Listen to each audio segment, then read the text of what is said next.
12 विद्या आणि 64 कलेंचा अधिपती म्हणून गणरायाची ओळख आहे।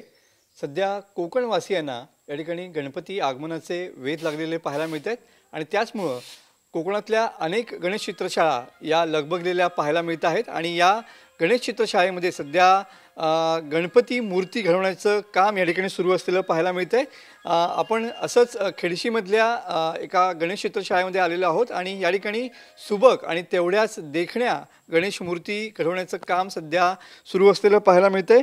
ऑगस्ट महिन्याच्या शेवटाला या ठिकाणी गणरायांचं आगमन होतं आहे, त्यामुळे आकर्षक आणि सुबक अशा साडू मातीच्या मूर्ती ज्या आहेत त्या घडवण्याचं काम अनेक चित्रशाळेमध्ये या ठिकाणी होताना पाहायला मिळतंय। आपण आपल्यासोबत काही मूर्तिकार आहेत, आपण त्यांना विचारून घेऊया। होरंबे साहेब, काय सध्या परिस्थिती आहे, कशा पद्धतीचं काम सध्या गणेश चित्रशाळेमध्ये सुरू आहे?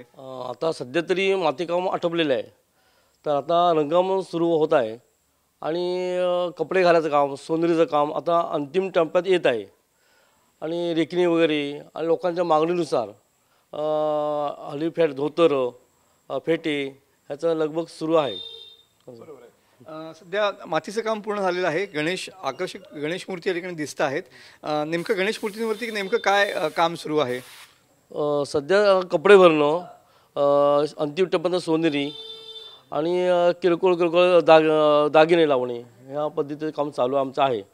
सुबक आणि तेवढ्याच रेखीव गणेश मूर्ती या ठिकाणी पाहायला मिळतात।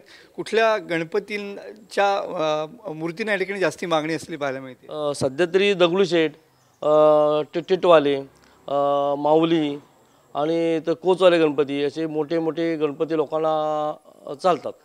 नक्कीच या ठिकाणी काहीच दिवसामध्ये लाडके बाप्पा जे आहेत ते घरात विराजमान होणार आहेत। मात्र आपल्या चित्रशाळेतून गेलेली गणेश मूर्ती ही अधिक सुबक आणि तेवढीच रेखीव असावी म्हणून सध्या गणेश चित्रशाळेमध्ये या ठिकाणी मूर्तिकारांची गणराया बनवण्याची जी लगबग आहे ती अंतिम टप्प्यात आलेली पाहायला मिळते।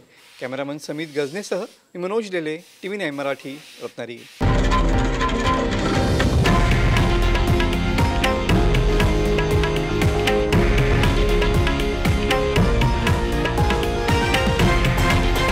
हे आहे देशातील नंबर 1 न्यूज नेटवर्क आणि आपण पाहत आहात TV9 मराठी, एकमेव।